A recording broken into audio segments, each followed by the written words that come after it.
نوری نەمر بەرجی چوارم نووسینی مامۆستا محەممەد فەتحوڵڵا گولان.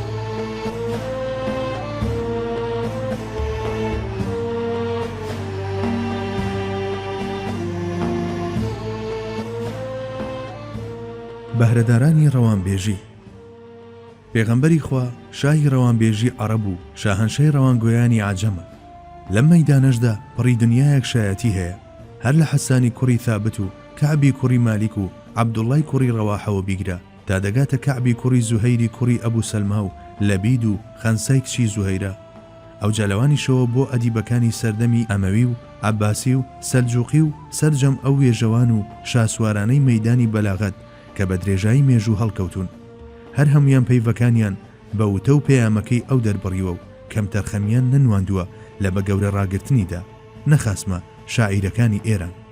حەیدەر بامماد دەجێڕێتەوە کە ڕۆژێک گۆتەی شاعیری ئەڵمانی بە شازادە مۆیلێر دەڵێت لە مێژووی ئیسلامدا بە تایبەت لەو سەردەمانەدا کە عەباسی و سەلجوقی و ئێرانیەکان حکومیان کردووە، دەبینین چەندەها شاعیری دیار و مەزن لە ئێراندا هەڵکەوتووە کەچی لە جیهانی ئیسلامیدا تەنها 4-5 پەسەند کراون.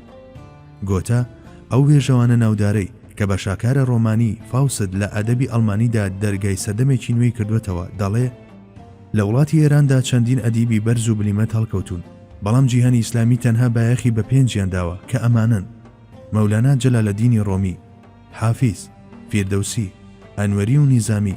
جگە لەمانەش ئەوانی تریان فەرامۆش کردووە، واتا بە شاعیریان دانانێن.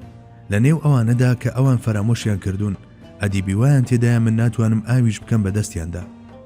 با لەم سەر سوورمانەدا بمێنینەوە، سەرنج بدەن ئێمە بە تەغار ستایش و سەنای چێ دەکەین و وەک باڵۆن فیان تێدەکەین و گەورەیان دەکەین.